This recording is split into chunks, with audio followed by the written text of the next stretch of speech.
새해 2021년 한 해가 밝았습니다. 그리고 오늘은 그 첫 주일 예배를 하나님께 드리게 되었습니다. 그리고 올해가 소의 해입니다. 우직하게 앞을 향해서 걸어갈 수 있는 그런 짐승의 상징으로 우리가 얘기하고 있는 소의 해가 되었습니다.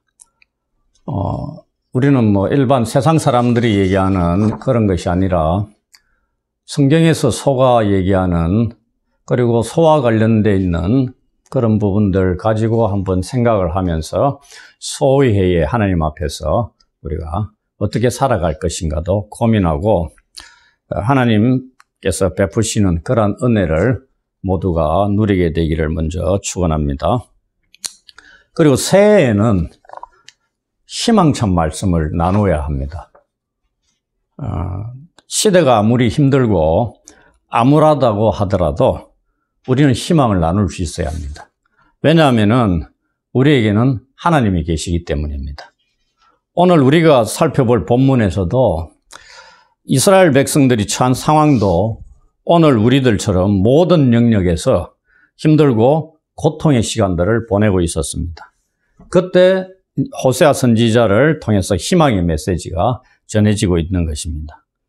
호세아 선지자가 어떠한 희망을 전하고 있는지는 잠시 후에 말씀을 드리겠습니다. 우선은 2021년 한 해 저희 교회, 길리웨이 교회가 삼은 표를 소개를 하도록 하겠습니다. 주보도 참고하시면 되겠는데, 힘써 여호와를 알자, 이것을 올해 표로 삼았습니다. 그래서 오늘은 첫 주일이기 때문에 이 표에 담겨 있는 그 말씀의 의미가 무엇인가를 소개하는 그러한 시간을 갖도록 하겠습니다. 핵심 주제는 이 하나님을 아는 것이 얼마나 중요한가, 그리고 하나님을 아는 것이 어떠한 의미를 띠는가, 이런 부분들을 우리는 호세아서 6장 1절로 3절의 말씀을 통해서 알아보는 시간을 갖도록 하겠습니다.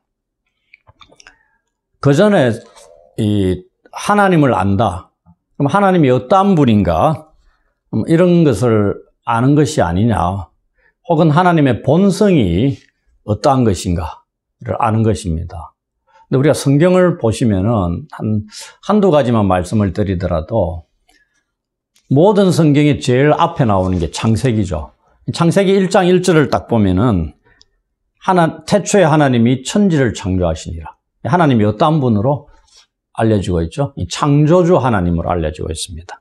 그 다음에 신약 성경의 첫 부분으로 기록된 게 마태복음이죠. 마태복음 1장 1절에 보면은 예수 그리스도께서 어떠한 분인가를 우리한테 소개하고 있습니다. 구약과 신약의 첫 부분이 하나님이 어떠한 분이고 예수 그리스도께서 우리에게 어떠한 분인가를 소개하고 알려주는 것으로 시작하고 있습니다. 또 한 가지만 더 말씀을 드리자면은, 우리가 잘 아는 이 칼빈의 기독교 강요, 처음 썼을 때는 한권으로 되어 있지만은 쓰고 업그레이드를 시키면서 완성본을 딱 보면은 굉장히 그 분량이 확대가 됐습니다. 거기에 제일 먼저 다루고 있는 게 뭐냐면은 하나님을 아는 지식에 대해서 다루고 있습니다. 그 다음에 사람을 아는 지식. 하나님을 아는 지식을 제일 첫 부분으로 캘빈이 다루고 있다는 얘기입니다. 이것에 대해서는 제가 뒷부분 가서 다시 말씀을 드리도록 하죠. 반대로 하나님을 아는 것의 반대편에가 하나님을 모르는 것이죠. 하나님을 모르는 것이 얼마나 부정적인 결과를 낳았는가를 우리가 또 알아야 된다는 얘기입니다. 이 호세아서 같은 경우는 하나님을 모르는 것의 결과를 뭐라고 말씀드리냐면, 간략하게 말씀드리고 넘어가자면은 하나님을 버리고 떠납니다. 그리고 우상을 숭배하는 결과를 낳았다, 이렇게 되어 있습니다. 성경에는 음란 행위를, 음행을 저지르는 걸로 나옵니다. 그게 육체적인 음행일 수도 있지만은 우리는 이스라엘 백성들이 행했던 영적인 음행, 그게 곧 하나님을 버리고 우상을 숭배하는 것으로 나왔다 이 말입니다. 그 말은 음행이라는 게 하나님을 아는 지식을 결핍케 만들었다. 결론이 그겁니다. 처음 들으실 수도 있겠지만은 음행은 하나님을 모르게 만든다 이 말입니다. 하나님을 아는 지식을 우리로부터 빼앗아가는 결과를 낳는 게 음행입니다. 우상숭배라는 얘기입니다. 그걸 여기서 말씀하고 있습니다. 호세아 4장 14절 한 구절만, 호세아 4장 11절 한 구절만 소개하자면은 음행과 묵은 포도주와 새 포도주가 마음을 빼앗느니라 이렇게 되어 있습니다. 빼앗는다는 게 뭐냐면은 우리 마음속에서 하나님을 아는 지식을 제거시켜버리는 겁니다. 강력하게. 그 중에 하나가 음행이다 이렇게 되어 있죠. 하나님을 아는 지식을 우리 속에서 흐릿흐릿하게 만들어가지고 결국은 버리게 만드는 겁니다. 옳고 그런 걸 분별을 못하게 해가지고 이전에는 하나님을 섬겼는데 음행을 하다 보면 우상을 숭배하다 보면은 세상 것에 마음 빼앗기다 보면은 하나님을 아는 것이 내 속에서 흐물흐물해지다가 결과적으로는 없어지는 겁니다. 그게 내 스스로 아는 게 아니고 내가 세상 것에 마음 빼앗기고 우상을 숭배하는 것으로 인해서 기인하는 것이다. 호세아서에서 그렇게 말씀하고 있는 겁니다. 오늘도 이제 선지서인데 선지서를 말씀을 드릴 때 가장 먼저 살펴봐야 될 게 시대적인 배경입니다. 이 말씀이 어떠한 시대를 배경으로 알려지고 선포가 되고 예언됐는가 엄청나게 중요한 겁니다. 환경, 상황 없이 하늘에서 공중에 붕 떨어지고 산골짜기에서 홀로 외치고 이런 말씀이 아니고요. 철저히 시대적인 배경 하에서 말씀이 선포된 거죠. 그러면 어떠한 시대에 이 말씀이 선포되었느냐? 그것을 말씀드리자면은 이 북쪽 이스라엘을 대상으로 선포된 말씀입니다. 유다에까지도 군데군데 언급은 하고 있지만요. 이 이스라엘의 정치적이고 종교적이고 사회적인 형편들이 그 당시에 어떠했고 어땠는가를 아는 게 중요한 겁니다. 그러한 시대적 상황에 대해서 하나님께서 예언자들을 부르셔가지고 자기 백성들에게 요구하시는 말씀을 전하시는 것입니다. 그래서 오늘 우리가 살펴볼 호세아서의 말씀 또한 어떠한 시대에 하나님의 말씀이 선포되고 있는가를 먼저 살펴보는 게 필요하다는 말씀입니다. 이 호세아라는 선지자가 갖는 이름의 뜻이 뭐냐면 구원입니다. 이름 멋지죠? 이 호세아와 같은 뜻을 갖는 이름이 뭐가 유명한 여호수아, 예수아 뭐 이런 여호수아 또 한 분 예수님 이름이 구원입니다. 그리고 이 호세아 선지자가 활동할 당시에 유명한 선지자가 같이 활동했어요. 이사야 선지자와 동시대 인물입니다. 그리고 이 선지자는 그 북왕국, 북쪽 이스라엘의 마지막 선지자들 중에 속하고요. 그 다음에 이스라엘의 마지막 세대를 향한 하나님의 예언의 말씀을 전한 자입니다. 왜냐하면은 북쪽 이스라엘이 호세아서도 읽어보시면 나옵니다. 아수르의 도움을 자꾸만 요청합니다.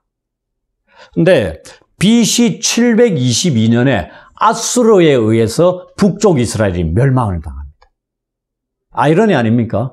도움을 요청하러 여호와를 찾지 않고 아수르에 기대고 있는 그 민족이 기대었던 그 민족에 의해서 이스라엘이 멸망을 당합니다. 722년 BC. 그런데 이 말씀이 전해지는 호세아의 활동 시대가 언제냐면은 BC 약 750년경입니다. 그럼 몇 년 후에 망하죠? 약 30년 후에 북쪽 이스라엘이 망하는 그 시점에서 호세아 선지자가 활동했습니다. 그러면은 멸망 약 30년 전이라면 나라가 피폐하고 가장 열악하고 안 좋은 시대가 아니었겠느냐 충분히 생각할 수 있는데 전혀 아닙니다. 여기에 보면은 주 활동 시대에 그 북쪽 이스라엘의 왕, 남쪽 유다의 왕을 보면은 남쪽은 우시아 왕이고 북쪽은 여로보암 성경에는 여로보암이라 나오지만 여로보암 2세입니다. 이 여로보암 2세가 통치하던 북쪽 이스라엘은 어떤 시대냐? 부와 번영을 구가하는 황금 시대였다, 이렇게 얘기합니다. 경제적으로 부를 구가했던 그러한 시대에 호세아가 예언을 하긴 합니다. 부름받. 거의 북쪽 이스라엘에 가장 잘 살던 시대가 아니었느냐, 이렇게 생각할 수 있습니다. 그런데 언제 멸망한다고요?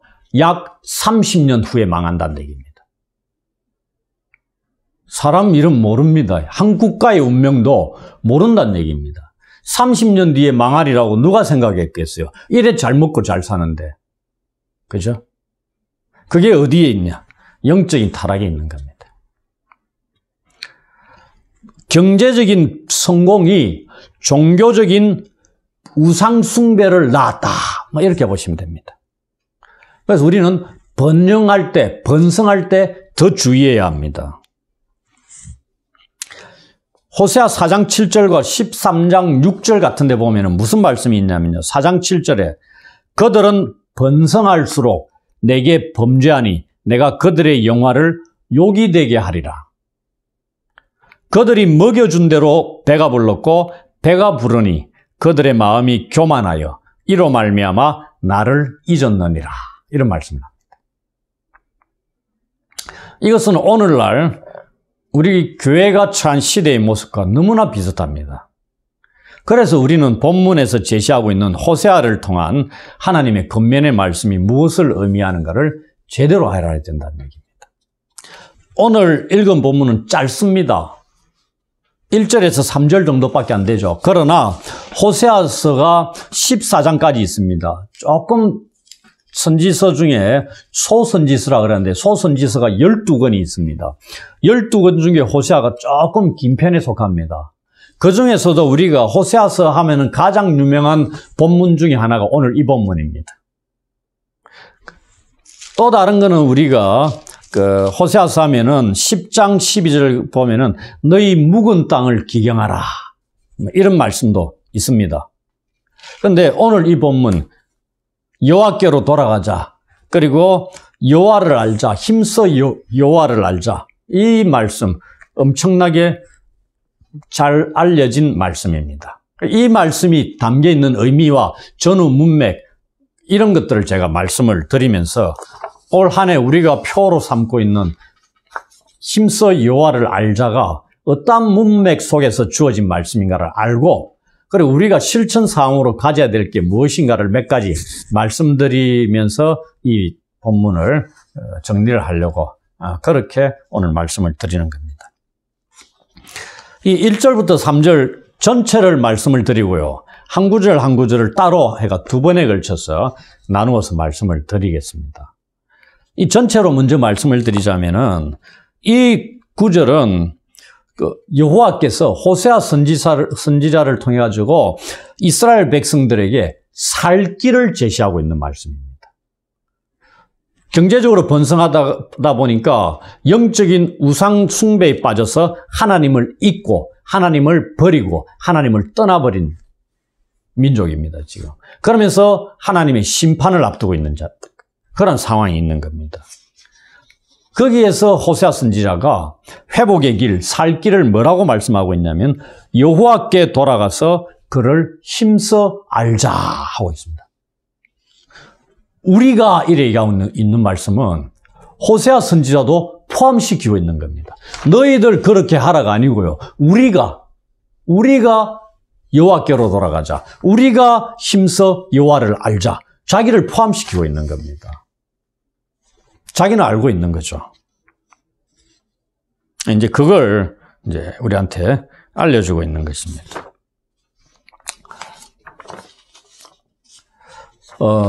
여호와를 알자, 알아라는 이 하나님을 아는 것, 아는 지식, 이런 것에 대해서 호세아서의 전체에 걸쳐서 말씀을 하고 있습니다. 그만큼 주제라는 얘기입니다. 이스라엘 백성이 1장 같은 데 보면 호세아 선지자 보고 뭐라고 그러죠? 음란한 여인을 찾아가서 결혼하라. 그리고 음란한 자식들을 낳아라. 이렇게 얘기합니다. 선지자의 운명이라는 게 참 얄궂다는 느낌을 받을 수 있는 그런 인물들 중에 한 명도 이 호세아 선지자입니다. 멀쩡한 처녀에게 하는 게 아니고요. 음란한 여자, 우리가 또 다른 데 보면 창녀다 이렇게 얘기할 수도 있거든요. 창녀를 찾아가가지고 결혼해가 음란한 자식을 낳아라. 이렇게 하나님께서 호세아를 부르면서 제일 먼저 맡기신 사명이 그거다 이 말입니다. 다른 데는 예언을 하게 합니다. 말씀을 주셔가. 근데 호세아서를 보시면 1장의 가장 앞부분에 음란한 여인 누구죠? 고멜이잖아요. 그 여인을 찾아가 결혼해가 애까지 낳아라 얘기합니다. 상징적인 의미를 담고 있죠. 그걸 통해서 뭘 알려주냐면은 이스라엘 백성들이 여호와 하나님의 부인 아내였다 이 말입니다. 그리고 여호와 하나님이 이스라엘 백성의 남편으로 드러나고 있습니다. 그런데 그 이스라엘 여인이 뭐가 되어버렸다고요? 창녀가 되어버렸다는 얘기입니다. 몸을 파는 누구한테? 이방 신들한테. 그 말은 이방 민족에게 의존했다 이 말입니다. 하나님을 버리고 그걸 호세아를 통해서 깨우쳐 주는 그런 일입니다. 그러니 음란을 행해가지고 본 남편인 여호와 하나님을 떠나 우상을 숭배하고 남편과 맺은 언약도 어기면서 악을 행하고 있었다. 이게 골자입니다. 이스라엘이 찬 본 모습, 형편이. 이에 대해 호세아 선지자를 통해서 여호와 하나님께서 계속적으로 하시는 말씀이 회개하고 돌아오라고 말씀하는 겁니다. 그리고 우리가 여호와를 힘써 알자라고 권면하고 있는 겁니다. 이스라엘은 본 남편 대신 여호와 하나님을 몰랐기 때문에 그런 거다는 얘기입니다. 이 이방 신을 섬기는 이유가 뭐라고요? 본 남편 여호와 하나님을 몰랐기 때문에 그렇다는 얘기입니다. 그래서 그를 떠나고 우상을 섬기는 영적인 음란에 빠져가지고 창녀가 된 겁니다. 그런 자를 지금 남편 대신 하나님께서 선지자를 보내가 돌아오라고 하는 겁니다. 이 정도가 아닙니다. 우리가 나중에 시간 내가 호세아서를 한번 읽어보십시오. 하나님께서 행하는 이 행위가 어떤 의미를 담고 있는지 압니까? 본 남편이 자기를 버리고 약속한 언약도 깨고 다른 남자들에게 몸을 팔고 있는 그 아내를 사랑으로 용서하고 돌아오라고 건면하는 행위가 당시에 법적으로 불가능한 일이었다는 얘기입니다. 그러니까 하나님이 뭘 하고 계신다고요? 법적으로 불가능한 것을 지금 하나님이 행하고 있는 겁니다. 이게 이스라엘 민족을 향한 하나님의 사랑입니다. 호세아서를 보면 하나님이 어느 정도 이스라엘 민족을 사랑하고 있는가, 그 구구절절한 사랑의 마음을 느낄 겁니다. 저런 아내를 당시에 시대적인 법이나 세상 법에 의해서 보면은 불가능한 일이란 얘기입니다. 용서하고 다시 받아들이고 이런 일들을. 그런데 사람이 아니고 하물며 하나님께서 그 일을 하고 계신다는 얘기입니다. 이걸 우리는 호세아서를 통해서 볼 수 있어야 된다는 얘기입니다. 이스라엘의 이전 불순종의 모습이 어느 정도였느냐? 이들의 행위의 배후에 뭐가 깔려 있냐면 배교 행위가 깔려 있습니다. 오늘날 교회 안에서도 많이 일어나죠. 배은망덕한 행위다는 얘기입니다. 그게 호세아서에 아주 표현이 많이 되어 있습니다. 그리고 이스라엘 백성들로 하여금 이러한 배교 행위, 여호와 하나님을 떠나 음란을 행하는, 영적으로 음란 행위를 하는 것을 누구에 의해서? 당시의 제사장들, 선지자들, 정치 지도자들과 같은 이스라엘의 지도자들에 의해서 이러한 일들이 자행됐다는 얘기입니다. 여기서 끝나면은 아하, 이스라엘 백성이 망하는 게 저들 탓이구나 이렇게 생각할 수 있죠. 근데 성경에 보면 이것보다 더 중요한 게 뭐라고 되어 있냐면은 4장 6절에 보시면 내 백성이 지식이 없으므로 망하는도다 이런 말씀이 있습니다. 궁극적인 원인이 뭐라고요? 지도자들의 잘못이 있지만 그보다 백성들이 지식이 없기 때문에 망한다 이 말입니다. 오늘날 한국 사회와 교회도 마찬가지 아닙니까? 교회의 지도자들, 나라의 정치 지도자들이 거릇되고 잘못된 것을 가르쳐 줄 수 있습니다. 그러나 그것보다 더 심한 것은 이 땅의 백성들과 교회 성도들이 참된 지식을 갖지 못할 때 망할 수 있다는 얘기입니다. 책임을 지도자들에게 돌릴 수 없다 이 말입니다. 백성들도 올바른 것을 깨닫지 못하니까 그대로 따라간다 이 말입니다. 바른 걸 알면 따라가겠습니까? 안 가죠. 여호와 하나님을 바로 알면은 지도자들이 아무리 우상을 섬기라고 하더라도 악을 행하라고 배교 행위를 하라고 얘기해도 하겠어요? 안 하죠. 백성들에게 참된 지식이 없었다는 얘기입니다. 여호와 하나님을 아는 지식이 없었다는 얘기죠. 이게 오늘 우리가 1절부터 3절까지를 뭉뚱그려 제가 드린 말씀의 내용입니다. 그럼 한 절 한 절 간략하게 추가로 제가 설명을 드리자면요. 1절 보시면은 우리가 여호와께로 돌아가자 이렇게 말합니다.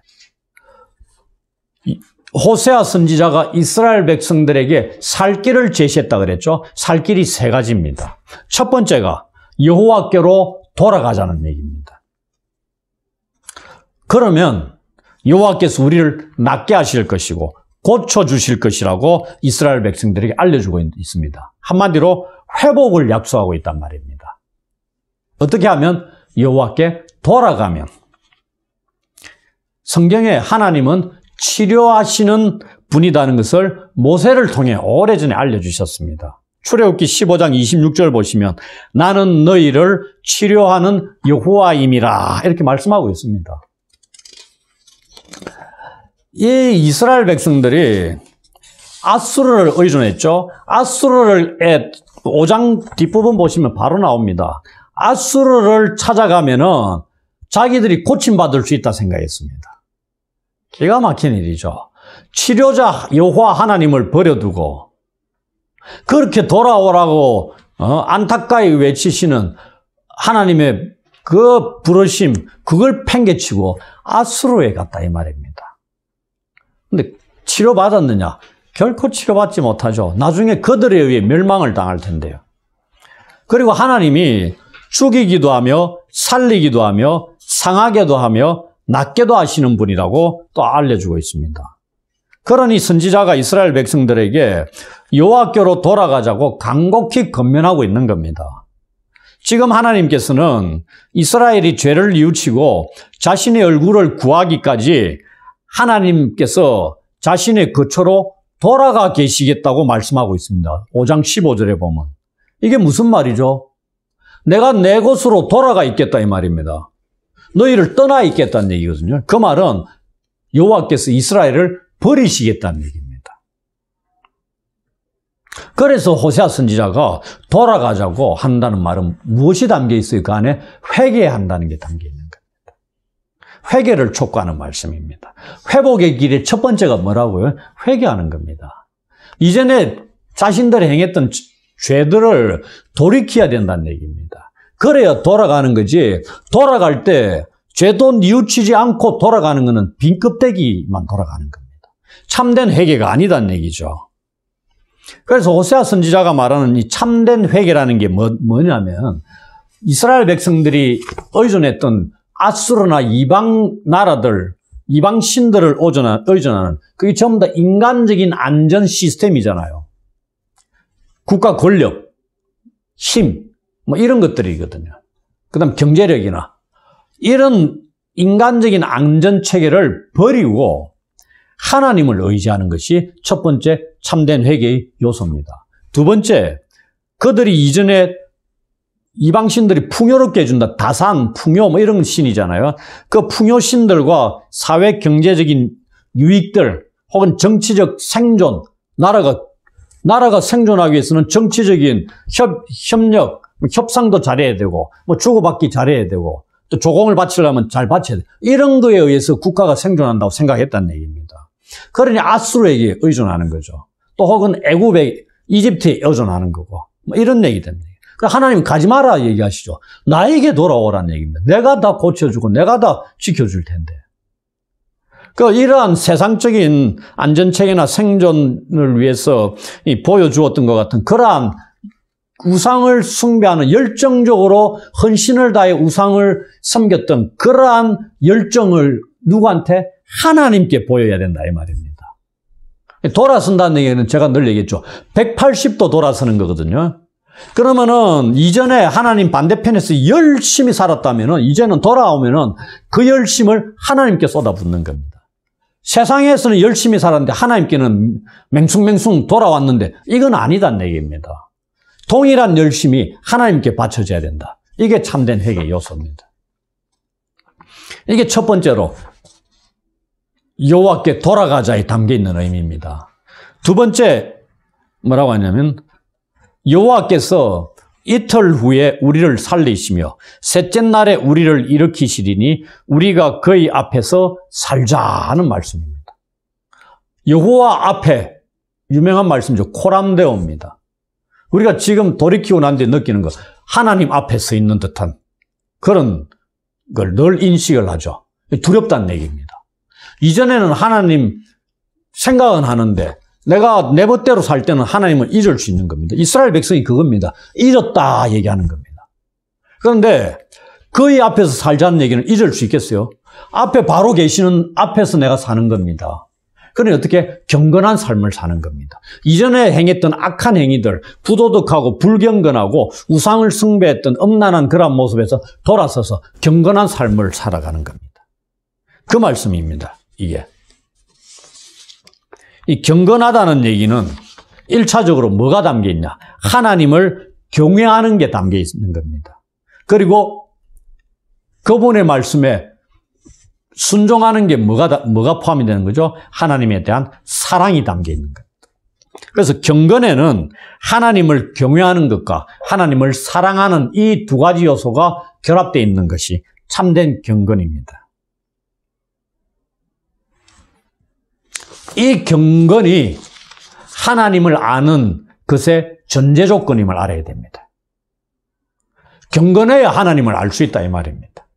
하나님을 앞에서 인식하는 게 또 경건의 요소일 수도 있지만 경건하게 사는 게 하나님을 알아가는 전제 선행 요소입니다. 그걸 말씀을 하고 있는 겁니다. 그래서 이 2절의 이 말씀은 여호와 하나님께 충성하고 하나님의 권위, 우리한테 주되심을 인정하며 살아가라 이 말입니다. 그럼 세 번째가 3절에 권면의 말씀이 살 길, 회복의 길 중에 세 번째가 뭐냐면 우리가 여호와를 알자, 힘써 여호와를 알자는 겁니다. 여호와를 아는 데 있어서 힘써 알아라 이 말씀하고 있죠. 이 힘써라는 게 뭐냐면은 여호와를 아는 데 있어서 최고의 정성과 힘을 기울여서 노력해서 여호와를 알자는 권면의 말씀입니다. 여호와를 아는 것은 여호와 하나님이 우리의 언약적인 주인 되심을 인정하고 받아들이는 것을 의미하고 있습니다. 이스라엘 백성이 언약을 어기고 배신하고 하나님을 떠났다 그랬잖아요. 여호와 하나님과 언약을 맺어서 여호와 하나님이 이스라엘의 남편이 되신 겁니다. 우리가 결혼할 때 결혼 서약을 하잖아요. 하나님께서 이스라엘을 구원하시고 언약을 맺으신 것이 그런 겁니다. 남편 되시는 거고 이스라엘은 아내가 되게 하신 겁니다. 그러니 거룩해야 된다는 걸 요구하는 거. 그걸 위해서 말씀을, 율법을 주셨다는 얘기입니다. 그런데 이걸 다 깨트리고 이방 신들을 섬긴 게 호세아서에 나온 이스라엘 백성들, 고멜, 창녀로 상징되는 이스라엘 민족의 행위였다는 얘기입니다. 그런데 힘써 아는데 그럼 하나님이 우리한테 어떻게 나타나시고 임하시고 떠나신 하나님이 돌아오신다는 걸 우리가 뭘로 알 수 있느냐 이 말입니다. 내가 돌아가고 그분 앞에서 살려고 하고 그 다음에 힘써 알려고 하는데 하나님이 여전히 돌아오지 않으면 어떻게 되겠느냐. 내 혼자 막 열심히 하고 북치고 장구치고 다 하는데 하나님 반응 없어요. 헛수고가 아니냐.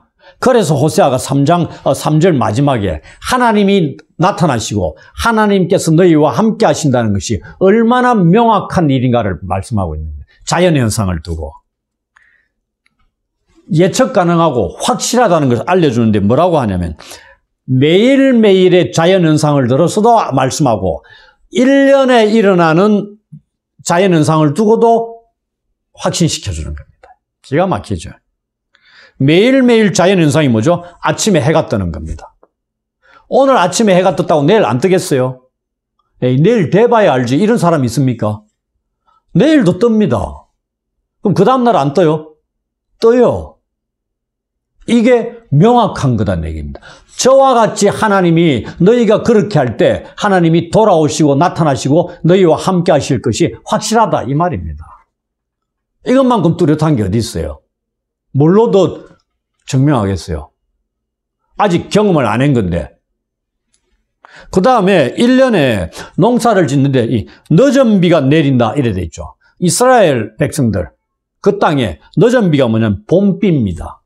농사하는데 이 비가 하나님 주신다 이 말입니다. 늘 그래 매년 그래 온 거거든요. 이걸 안 주는 건 어떻게 하나님이 떠나 있다는 얘기잖아요. 재앙입니다.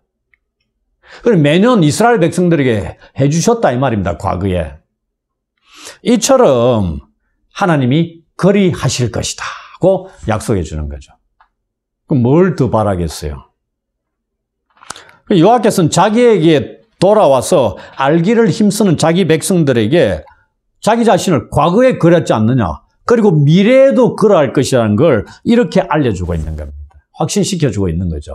염려하고 불안해하고 의심할 수 있는 백성들에게.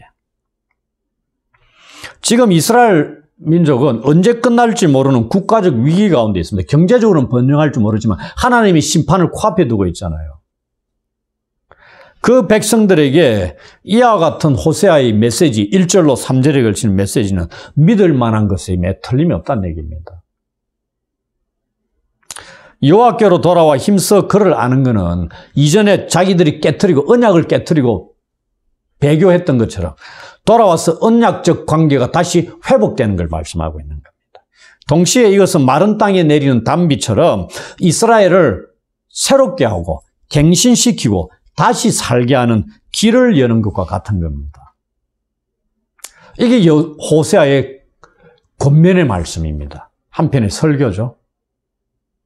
이게 그대로 이스라엘 백성이 받아들였으면 얼마나 좋았겠어요? 이렇게 간곡한 권면의 말씀을 거절합니다. 그거는 오늘 살펴볼 내용이 아니라서 너무나 안타까운 일이지만요. 그래서 이제 이 코로나19로 인해 가지고 우리도 마스크 쓰기, 거리 두기, 오늘도 비대면 예배로 그 애들이 많이 드리는데 이걸로 상징되는 벌써 1년 가까이 흘러가고 있죠. 언제 끝날지 모르는 현실에 처해 있는 우리에게도 이 말씀은 큰 희망으로 와닿는 겁니다. 우상 숭배로 인해서 하나님을 떠나 하나님의 심판에 처해 있었던 이스라엘 백성들에게 하나님께서 호세아 선지자를 통해서 살 길을 제시해 주신 것처럼 이 말씀은 오늘 우리에게도 회복의 길을 제시해 주고 있습니다. 문제는 우리가 이 말씀을 어떻게 반응하느냐에 달려 있는 겁니다. 부디 한국교회 성도들이 또 우리가 하나님께로 돌아와서 그 안에서 거하며 하나님을 아는 일에 힘을 써가지고 올해는 이 위기의 때를 극복할 수 있게 되기를 기도를 드립니다. 이제 말씀을 마무리하겠습니다. 회복의 길에 대해서 본문에 이스라엘 백성은 거절했다 그랬죠. 이 아는 것, 이것에는 반드시 실천이 따르는 겁니다. 이들은 들었는데 받아들이지 않았습니다. 돌아오지 않았다는 얘기입니다. 회개하지 않고. 실천이 중요한 겁니다. 그 14장까지 있다 그랬죠. 14장 2절에 보면은 입술에, 그때는 이제 돌아옵니다. 입술의 열매를 주께 드리리이다. 말로 한 걸 이제 열매를 맺어야 된다는 얘기입니다. 우리에게도 마찬가지죠. 하나님을 알겠다 하는데 말뿐이면 곤란하죠. 말한 것에 대해서 실천을 통해서 열매를 맺는 한 해가 되어야 되는 겁니다. 두 번째, 우리는 힘써 여호와를 아는 것이 갖는 의미가 뭔가를 이제 알았어요. 여기서 안다라는 이 용어가 어떤 용어냐면은 성경에 안다의 의미를 담고 있는 히브리어가 몇 가지 있는데 본문에서는 야다라고 되어 있습니다. 이게 가장 먼저 나오는 게 이 창세기 4장 1절입니다. 동침하다. 이래 되죠. 아담과 하와가 동침해서 아들을 낳는 거죠. 그 동침하는 겁니다. 그 부부가 서로를 아는 것, 이게 야다입니다. 지금 하나님이 남편이고 이스라엘이 아내라고 되어 있잖아요. 그래서 아내가 남편을 안다는 얘기입니다. 그 알아야 된다는 얘기입니다. 부부가 아는 것처럼 관계를 맺으면서 그 결혼이 완성되는 겁니다. 그 다음 둘이 하나가 되는 겁니다. 그 언약적 의미에서 굉장히 친밀한 관계를 맺는 게 야다입니다. 이스라엘 백성에게 요구하는 게 힘써 여호와를 알아라, 이 말이 그겁니다. 그 관계를 회복하라는 얘기입니다. 이 성경에서 잠자리를 같이 하다, 동침하다, 뭐 이런 부부관계 속에서 맺는 그러한 암, 이걸 성경에서 하나님께 적용시키고 있는 거예요. 이게 어떤 의미냐면은 이 사냥하는 자가 사냥 타겟을 쫓을 때 어떻게 쫓죠? 쫓다가 시계도 한번 보고 전화 오면 전화도 한번 받고 뭐 이래 가면서 사냥물을 쫓아가요. 그래가 어떻게 잡겠습니까? 옆도 뒤도 안 돌아봅니다. 타겟을 추적할 때는. 모든 걸 제쳐놓고 오직 저 사냥물을 잡기 위해 집중하는 겁니다. 이게 힘써 여호와를 아는 것에 담겨있는 의미입니다. 이렇게 쫓아가야 되는 겁니다.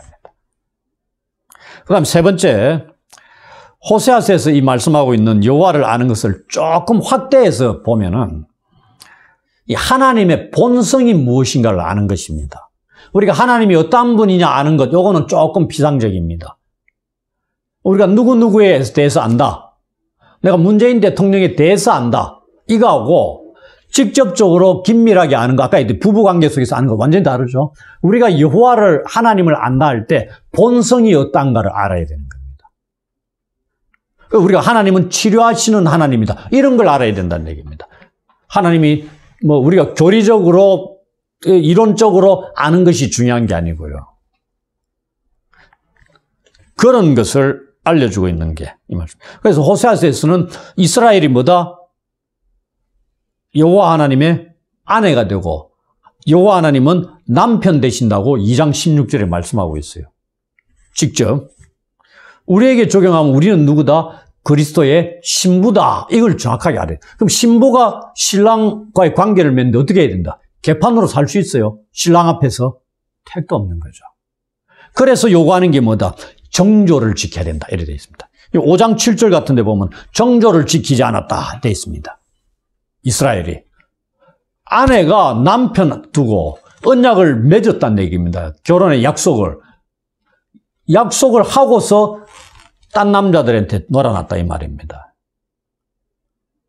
한 남편인 여호와 하나님에게 정조를 지켜야 되는데 그 얘기입니다. 그 정조를 지켜야 된다는 얘기. 거룩하고 순결해야 된다는 얘기입니다. 이제 마지막으로 2021년 한 해 우리가 힘써 여호와를 알자 했는데 실천사항, 본문을 살펴봤으면 여기에서 찾을 수 있는 세 가지 실천사항을 말씀을 드릴게요. 동일하지만은 첫째, 우리가 여호와께로 돌아가야 된다는 얘기입니다. 두 번째, 우리가 그 앞에서 살아가야 됩니다. 경건한 삶, 하나님을 경외하고 하나님 말씀을 지키는 하나님을 대한 사랑이 포함되어 있다 그랬죠. 거기에다가 우리는 하나님의 이 은혜의 보호 안에서 떠나지 않겠다는 게 있어야 됩니다. 하나님이 우리와 대등한 관계가 아니잖아요. 우리의 보호자가 되시고 우리의 주인이 되시고 남편도 되시지만은 우리의 방패가 되시고 모든 걸 책임져 주시는 아버지도 되시고 그런 분입니다. 그러니까 그분의 은혜의 보호 아래 울타리 안에서 떠나지 않겠다는 거. 다윗이 시편 23편에 얘기하잖아요. 그 놀라우신 목자의 은혜를 경험하고 마지막 6절에 뭐라고 해요? 여호와의 집에 영원히 거하겠다. 양이 살 길이 뭐예요? 우리 안에 사는 겁니다. 목자의 보호 아래 사는 게 가장 복된 겁니다. 다윗이 그걸 깨달았던 겁니다. 이거 우리가 그 앞에서 살자는 게 그런 모습입니다. 떠나면 우리가 집 떠나면 개고생이다 정도가 아니고 여호와의 보호 아래 떠나면 죽는다 이 말입니다. 그다음 세 번째, 우리가 힘써 여호와를 알자. 그 말은 우리 안에 우리를 망하게 하고 하나님을 아는 지식을 흐리멍텅하게 만들어가 우리 마음에서 빼앗아가 버리는 이 우상을 섬기는, 우상이 우리한테 뭐죠? 만몬주의, 그 다음에 세상의 것들, 온갖 내 마음을 빼앗는 거죠. 이러한 것들을 우리 속에서 제거해야 된다는 얘기입니다. 제거하라 이래 되어 있습니다. 2장 17절에 내가 바알들의 이름을 그의 입에서 제거하리라 이렇게 돼요. 하나님께서 백성들을 돌이키게 할 때 그의 입에서 나불나불대는 이방신, 음란을 행했던 섬겼던 바알의 이름들을 완전히 제거하신다는 얘기입니다. 다시는 입 밖으로 내뱉지 않게끔 하는 겁니다. 우리 속에 그런 게 있어야 되는 겁니다. 그래서 우상 숭배하는 이 행위를 우리는 금해하고 제거해야 되는 거죠. 하나님이 가장 싫어하고 미워하시는 게 우상을 숭배하는 거잖아요. 다음으로 세상 질서나 힘을 의존하는 것에서 벗어나서 하나님만 의지해야 된다는 얘기입니다. 이스라엘 백성이 두 마음을 품었습니다. 두 마음 중에 하나가 뭐죠? 음란한 마음입니다. 이걸 버려야 되는 겁니다. 두 마음에서 음란한 마음을 버리면 뭐가 남아요? 한 마음이 남죠. 우리 속에 양다리 걸치는데 한쪽을 버리면 어떻게 하나만 한 방향으로 가는 겁니다. 그걸 하나님이 요구하십니다. 완전히 떠나 있으면 그걸 버리고 돌아오면 되는 거고, 양다리 걸쳐 있을 때 오늘날 교회 속에서 양다리 걸치는 모습이 많잖아요. 세상 것도 쫓고 하나님도 섬기고. 그래서 뭐다? 그쪽을 완전히 제거하라 이 말입니다. 그걸 버리라 이 말입니다. 그게 음란한 마음, 세상을 향하는 마음. 그걸 버리면은 주님을 향해서 집중할 수 있는 마음이 살아나는 거죠. 그걸 얘기하는 겁니다. 올 한 해 이러한 말씀들을 기억하면서 하나님을 아는 일에 힘써서 하나님이 어떠한 분인가를 풍성히 알게 되고, 그로 인해서 하나님께서 베푸시는 하늘의 놀라운 것들을 우리가 풍성히 누리면서 우리의 삶에 풍성한 열매들을 맺어 하나님께 영광을 돌려드리는 길류의 교회와 성도들이 되시기를 주의 이름으로 축원합니다. 아멘.